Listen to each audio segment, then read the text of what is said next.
existe un mundo mejor.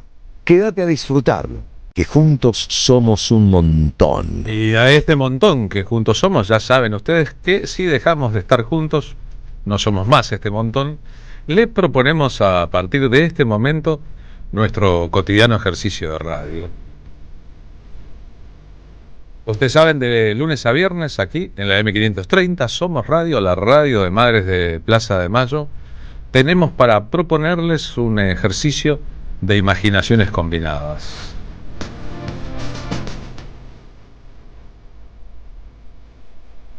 Eve de Bonafini, que soñó esta radio que existe desde hace 20 años ahora, solía decir que al fin y al cabo, si lo pensamos un poco, la radio es un asunto que nos funciona en el teatro de la mente, en los recovecos de la imaginación. Así que si ustedes están dispuestos, hoy que también la radio incluye una transmisión por streaming, en el canal de YouTube de la M530, presumimos que un programa puede ser como un viaje, una elevación. Por eso creemos que tenemos un avión. El ruido del avión suena en nuestro tema de apertura. Y que si juntos nos ajustamos los cinturones de seguridad en el país del perpetuo ajuste, podemos hacer de este viaje una aventura específica. Viajar no para abandonar la escena central, sino para poder ver las cosas desde otros puntos de vista. Y al fin y al cabo, muchas veces las cosas son según el punto de vista desde el cual las miremos. Así que en este 1 de mayo, en que se conmemora el Día del Trabajador, el Día de la Trabajadora, el Día de les Trabajadores, el Día de los Trabajadores, nosotros ponemos primera y arrancamos. Dije y subrayo, se conmemora, porque no es un día de festejo, ni un día de celebración. Es un día que recuerda una tragedia del asesinato de trabajadores por luchar por sus derechos. Y si lo pensáramos, si alguien quisiera celebrar en la Argentina hoy, ¿qué hay para celebrar en el mundo del trabajo? Podemos decir que estamos en un momento de la historia de la humanidad en que el trabajo está siendo modificado, tanto por las nuevas tecnologías como por los brotes de movimientos de derecha y ultraderecha, antiderechos en general. La experiencia política en la Argentina, este laboratorio rumbo a un futuro para nosotros incierto que conduce el presidente Javier Milei, es un país en que todo trabajador debe sentirse agredido por las políticas. De hecho, ustedes saben, el acuerdo con el Fondo Monetario Internacional que le giró al gobierno 22.000 millones de dólares solo para ayudarlo en su intento de tener éxito en las elecciones desde acá, desde mayo, elección en Capital Federal, hasta octubre, el Fondo Monetario como jefe de campaña del neoliberalismo de ultraderecha en la Argentina, incluye la obligación de una reforma laboral y de una reforma previsional al mismo tiempo.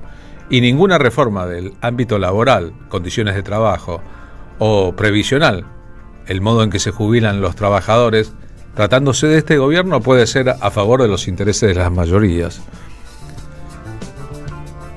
Y entonces la pregunta, ¿conmemoramos? ¿Y qué hay para celebrar? ¿Y qué propuesta habría que hacer hoy? En el mundo, los países más civilizados, la discusión del siglo XXI es cómo disminuir la cantidad de horas de trabajo, del trabajo remunerado, del trabajo rentado, del trabajo de pura sustancia. Es decir, la jornada de 8 es excesiva. Hoy la tecnología ayuda, la inteligencia artificial ayuda, la posibilidad del trabajo a distancia ayuda a que se pueda trabajar menos cantidad de tiempo con la misma rigurosidad en la efectividad.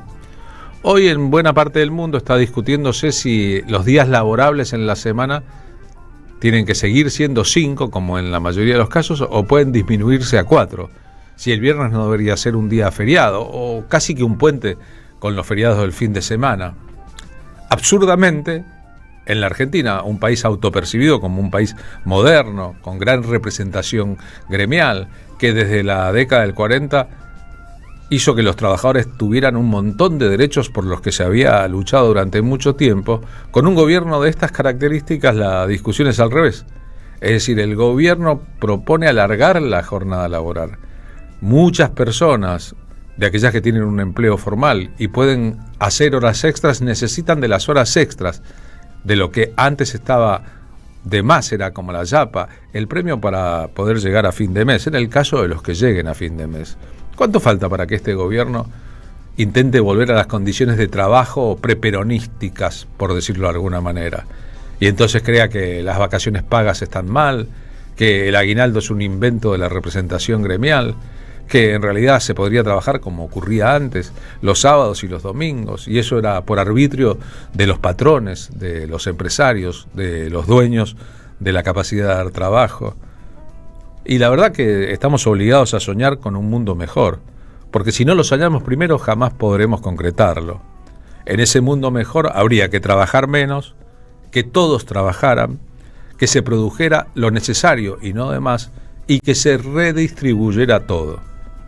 Trabajar menos, que todos tengan trabajo, trabajar todos, producir estrictamente lo necesario, no hiperproducir o superproducir, y después redistribuir, que es el asunto central. Argentina no es un país pobre, es un país rico. El asunto acá es la distribución de la riqueza y cómo este gobierno y otros gobiernos neoliberales han propendido a políticas que lo que hacen es trasladar la plata del bolsillo de los muchos a la plata del bolsillo de los pocos. Así de sencillo y así de fácil, así de explícito, por otra parte. Y entonces, ¿cómo abordamos todas las aristas del mundo del trabajo? ¿Abordamos el trabajo como un paréntesis en la vida de las personas, entre las cosas que importan? Facundo Cabral, con buen humor, decía: no debe ser tan bueno trabajar, porque hay que pagarle a las personas para que trabajen, si no las personas no trabajan. Es un chiste, es parte de un asunto del humor. El trabajo es dignidad. El que no tiene trabajo sabe cómo se sufre no tener trabajo cuando se necesita trabajo. Y el que terminó su vida laboral activa y es un trabajador pasivo, un jubilado, el que debería estar en la etapa de jubileo, jubilus significa alegría, en latín, se encuentra en la Argentina con que es todo lo contrario, con que aquello que aportó durante su vida para tener una jubilación digna se ha esfumado y sigue esfumándose, y que cuando se reclama te pegan palazos en la cabeza. Primera posibilidad del trabajo, una histórica canción de Víctor Jara, la versión de Mercedes Sosa de Cuando voy al trabajo.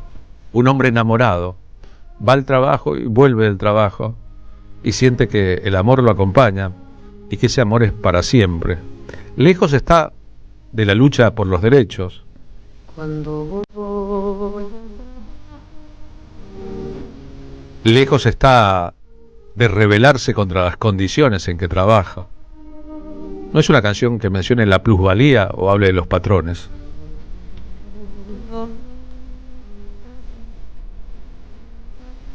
Habla que a veces el ir y venir al trabajo. ¿Cuántas horas de nuestra vida invertimos en ir y venir a los trabajos?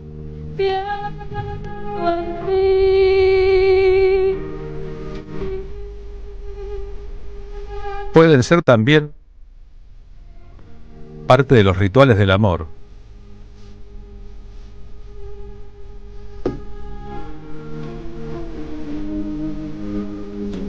Sería la canción que está en los opuestos de un clásico de Daniel Biglietti de los años 70. Me matan si no trabajo, y si trabajo, me matan.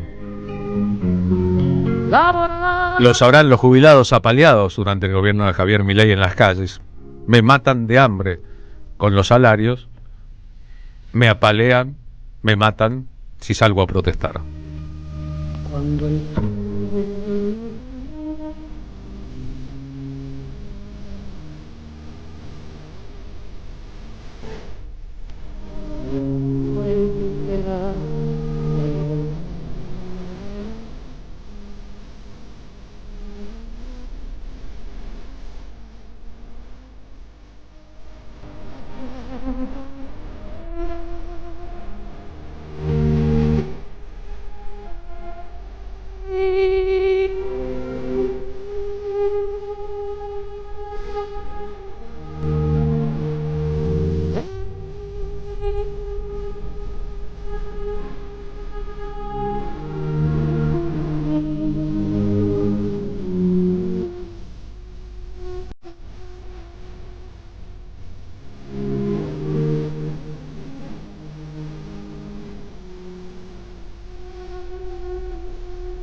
Y entonces en esta conmemoración, que no es celebración, ¿qué podemos esperar? ¿Cómo podemos relacionarnos con el asunto? Nuestro compañero aquí en la radio, Atilio Borón, un excepcional analista de política internacional, escribe que este 1 de mayo, Día Internacional de les Trabajadores, refuerce nuestra voluntad de lucha y clarifique nuestra conciencia, y que tomemos nota de las lecciones de la historia, que durante 2 siglos nos ha demostrado que el capitalismo es irreformable, que aún en el cuarto de siglo de oro, 1948-1973, los módicos avances sociales que se lograron con el reformismo keynesiano fueron en gran medida cancelados por la actual contraofensiva neoliberal, el Consenso de Washington y las políticas de ajuste y estabilización. En Estados Unidos y los capitalismos europeos, la pobreza, ya sea por ingresos o bien medida como creciente deterioro de la ciudadanía, acceso a la salud, medicamentos, educación, vivienda, recreación, cuidados, etcétera, confirma que la pobreza es un dato endémico del capitalismo y, más grave aún, con tendencias a acrecentarse. Esta canción se llama Homero, un éxito de Viejas Locas. La historia de un trabajador, de un obrero en el conurbano profundo. La historia del padre de Piti, el tipo que va y vuelve del trabajo reventado, sin nada que esperar.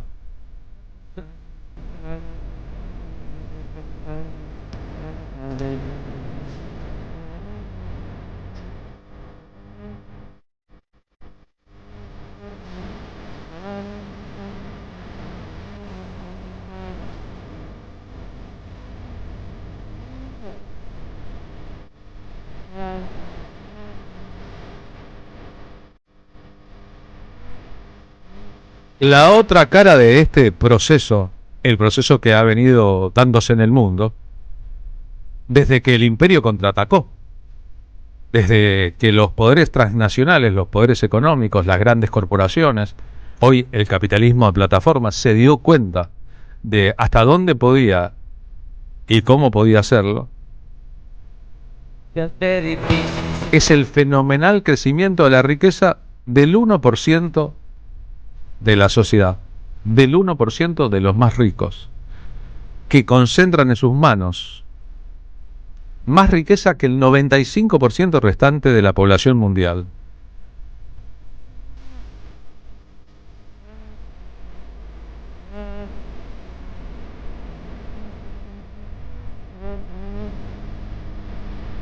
El modelo para la Argentina es una consecuencia de este modo de ver el mundo.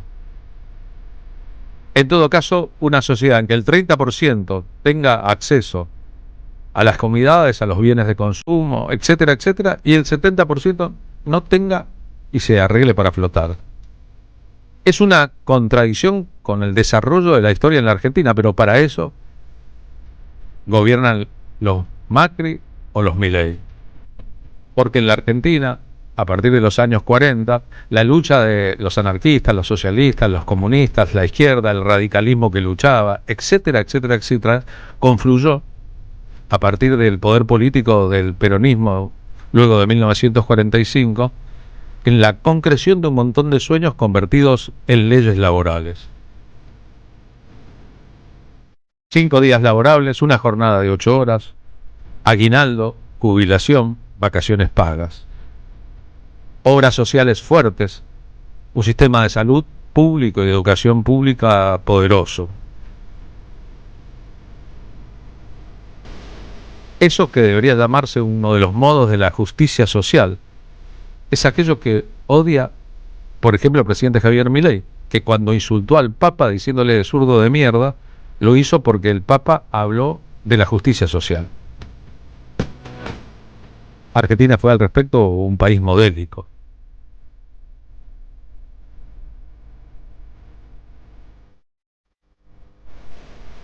El economista Tomás Piketty, en su célebre estudio, afirma que habría que remontarse a la época de los faraones en Egipto para encontrar un nivel de la concentración de la riqueza tan extraordinario como el actual.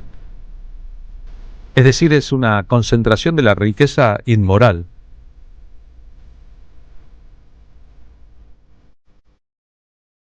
Y lo peor de eso es que entre el capitalismo de plataformas y la expansión de las redes sociales hay muchísima gente que termina admirando a los ricos, queriendo ser como ellos. Esas personas que dicen mi ídolo es Bill Gates, por dar solamente un ejemplo, por no mencionar otros que son muy poderosos. El asunto de los trabajadores que trasplantados de su origen viven lejísimos, lejísimos de sus afectos, y que pasarán toda su vida activa extrañando el lugar de donde salieron, porque allí no hay trabajo. Teresa Parodi y Antonio Tarragorros con una historia real, la del albañil Vargas, que vive y trabaja en la gran ciudad, pero no se halla en la gran ciudad, no es de la gran ciudad.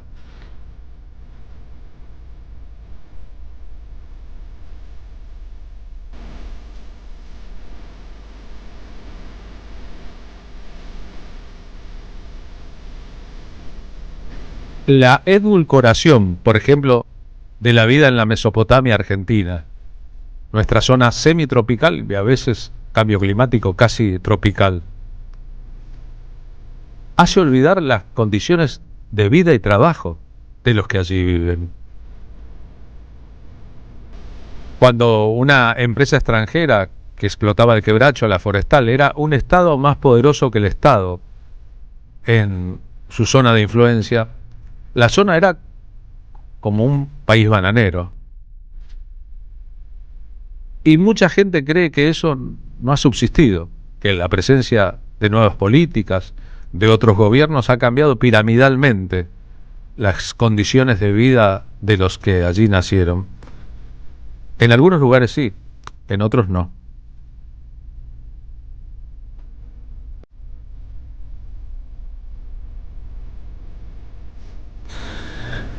Sigo con Atilio Borón. Una desigualdad tan extrema, esto de que el 1% concentra más riqueza que el resto del 95% del planeta,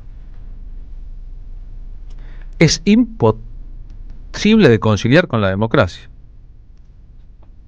Es incompatible con los sentimientos de la democracia, del gobierno de todos, de la equidad, de la igualdad, de la redistribución.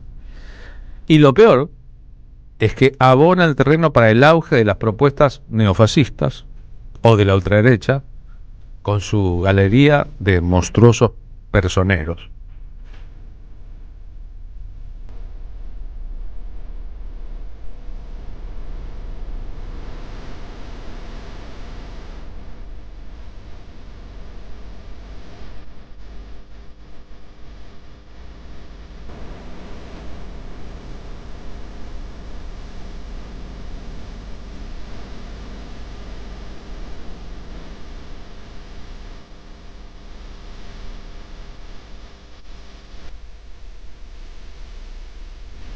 Y muchas veces para el que vuelve, el asunto es que vuelve a un lugar que ya no existe, que ha cambiado, donde ni siquiera aquello que recuerda todavía está en pie. Esto no significa que trabajar cuando nos gusta el trabajo o cuando necesitamos de él no sea hermoso.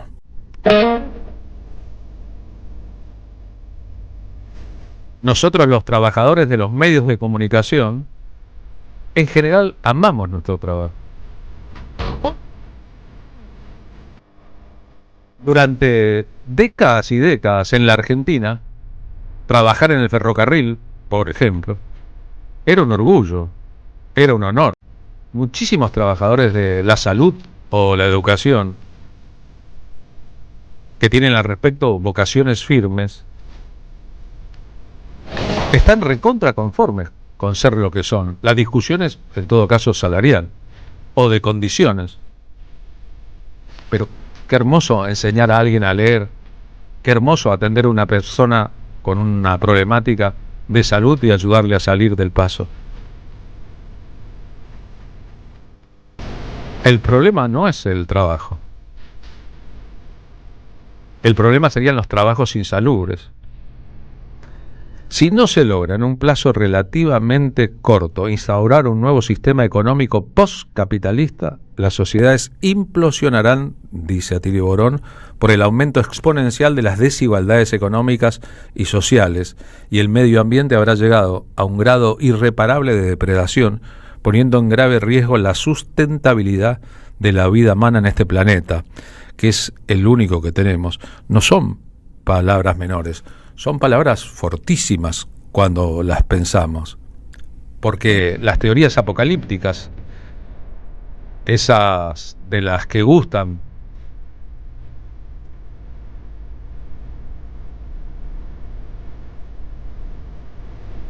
algunas mentes enfermas, otras de las que no se adaptan, o tal vez aquellos que ven mejor, porque miran lejos, hoy flotan en nuestro ambiente como prácticamente nunca flotaron. Y están incentivadas por la producción audiovisual. Basta ver las series de televisión.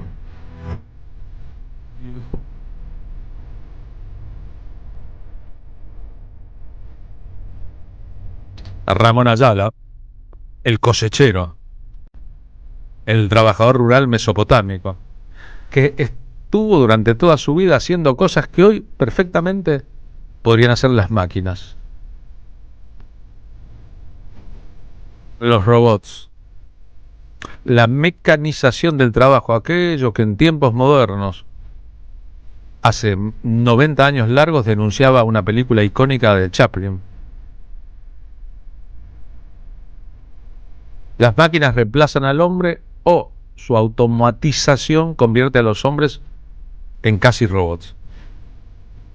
El día en que el hombre automatizado, explotado, humillado por las condiciones, deja de sentir, anda por la vida, decía Eladia Blasquez, como un robot sin piel, es el triunfo final de los que imaginaron el modelo.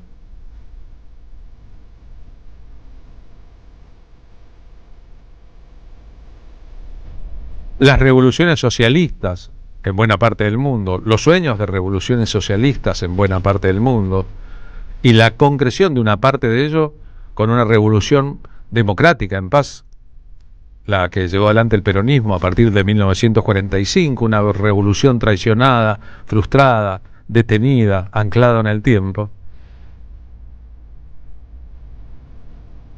Conservan sus auras, sus espíritus, sus adherencias, porque básicamente se preocuparon sobre todo por poner un cachito así de justicia, si se podía un poco más, respecto a las viejas relaciones de trabajo en este mundo. Antes de eso, las personas trabajaban lo que los dueños del trabajo querían. La masacre de la Patagonia rebelde, Osvaldo Bayer, etcétera, etcétera, no fue por una discusión con los obreros que querían ganar más, sino que querían condiciones más suaves de explotación. Querían mejorar la comida que consumían en medio del frío y no dormir en el piso, que hubiera catres en los lugares donde trabajaban explotados. Y ya vieron cómo fue la respuesta de los dueños del trabajo, las familias de bien de la Argentina y del ejército del Estado.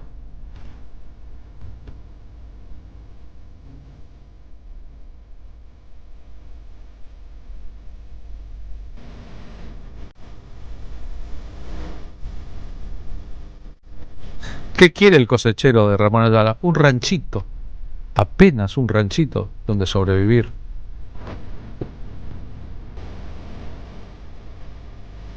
Y lo mismo que en la canción de Víctor Jara, un ranchito y un pedacito de amor.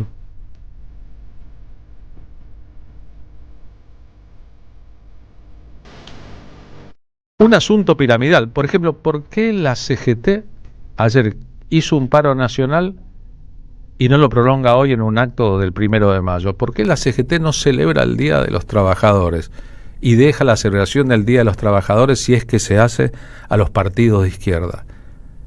Una respuesta posible a eso es que los gordos, los grandes dirigentes, carecen de conciencia de clase. No tienen la problemática del bolsillo, representan a un montón de gente, pero carecen de la conciencia necesaria como para corporizar en su propia vida y en su propia existencia eso que llamamos la conciencia. Cuando uno nace en un campo, en una ciudad, en un barrio, en la tradición argentina de la escuela pública, conviven distintos niveles sociales.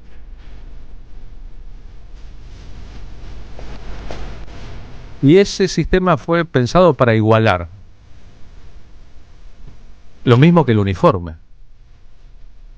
El uniforme se inventó, aunque mucha gente deteste el uniforme, para que no se notaran las diferencias sociales a la hora de la concurrencia a una clase. El que iba mejor o peor vestido. El que tenía 10 mudas de ropa o el que tenía uno solo. La uniformación de la educación en la Argentina tuvo que ver con ese sueño, que sea un lugar igualitario en que no se noten las diferencias. Eve de Bonafini pensaba que si en los jardines de infantes se cultivara en la educación más inicial, en la socialización primera, la costumbre de que aquel chico que tiene útiles y se encuentra con otros que no tiene útiles, socialice los suyos en lugar de considerar que este lápiz es mío, esta goma es mío, este sacapunta es mío, este papel es mío, y no lo presto porque mis padres no me dejan, podríamos aspirar a una sociedad más solidaria.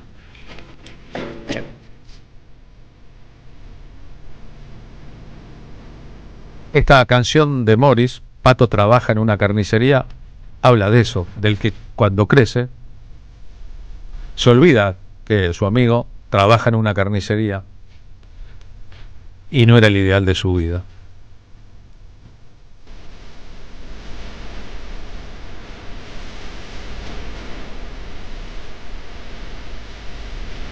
Hay gente que empieza soñando una revolución y se transforma en lo contrario.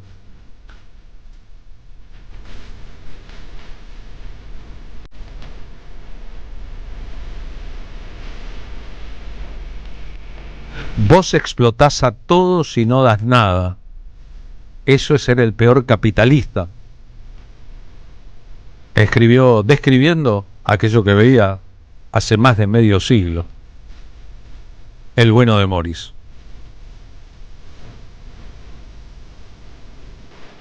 Estamos en el día del trabajador, de la trabajadora, de les trabajadores, subrayando que no se trata de una fiesta, aunque nos deseamos entre nosotros feliz día, trabajador, feliz día, trabajadora. Se trata de una conmemoración que nos obliga a pensar en voz alta en este caso.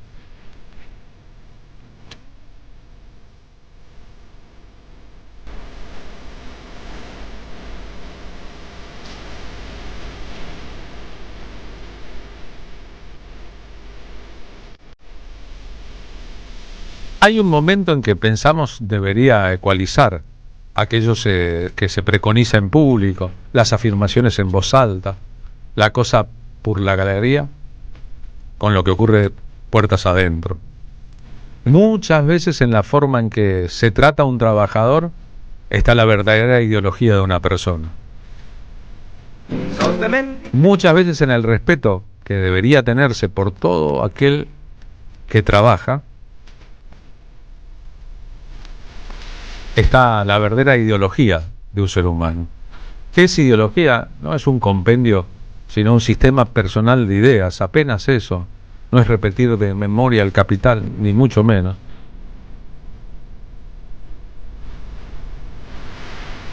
Es en todo caso tener la mínima coherencia posible en estos aspectos.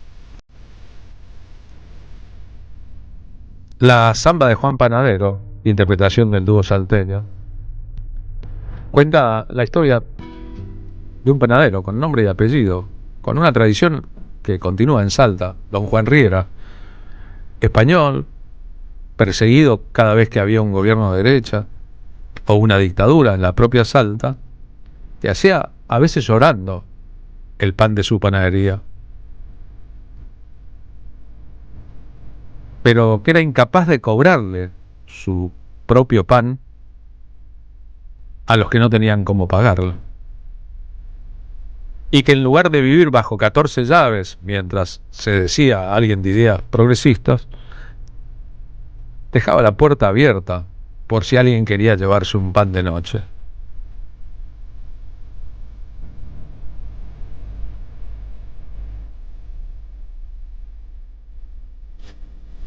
Lo que se llama trabajo en negro, el trabajo ilegal, que muchas veces propone el propio Estado.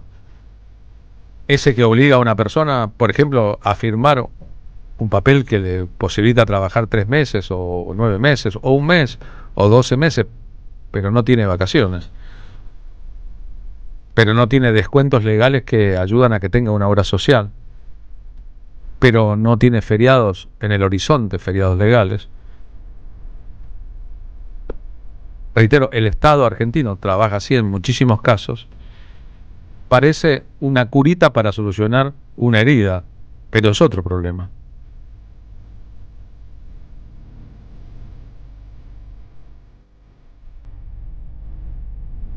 Y la satanización de la dirigencia gremial, la crítica constante a la representación de los trabajadores, tiene un doble sentido. Por eso es que habría que cuidarse tanto, por eso es que recordamos tanto a los Agustín Tosco de este mundo. Está destinada al mundo feliz del 1% que tiene la mayor cantidad de dinero del planeta, que es un mundo en que nadie proteste por las condiciones de trabajo. Para eso hay que demoler la agremiación, las representaciones de los trabajadores y al mismo tiempo achicar el mundo del trabajo. Porque las máquinas no hacen paro, no hacen asambleas en los trabajos.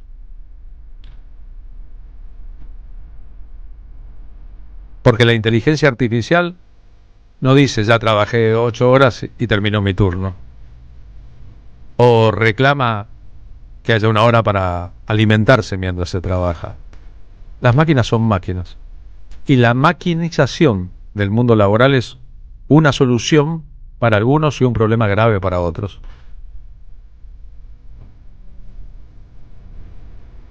Ahí.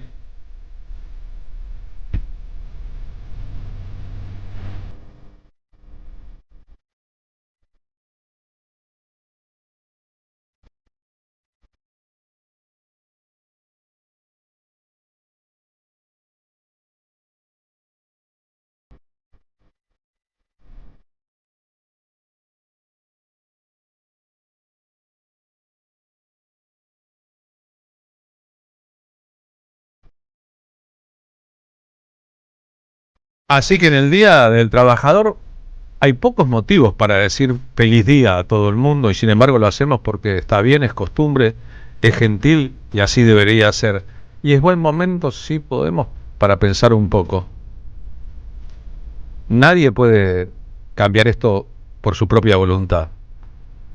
Pero muchas personas diferentes haciendo pequeñitos gestos en el mundo completo a lo mejor ayudan a modificarlo. Si esperamos que llueva la justicia social, somos ilusos.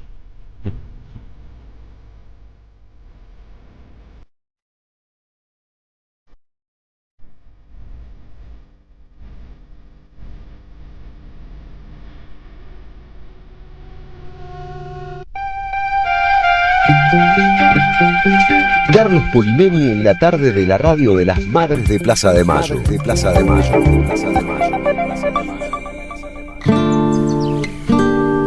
14:38 ahora. Marina Glesser, ¿cómo va? Buenas tardes. Buenas tardes, Carlos. Feliz día en este 1 de mayo, Día del Trabajador y la Trabajadora. También para toda la audiencia que por ahí está escuchando, al equipo de trabajo que viene a trabajar. Raro trabajar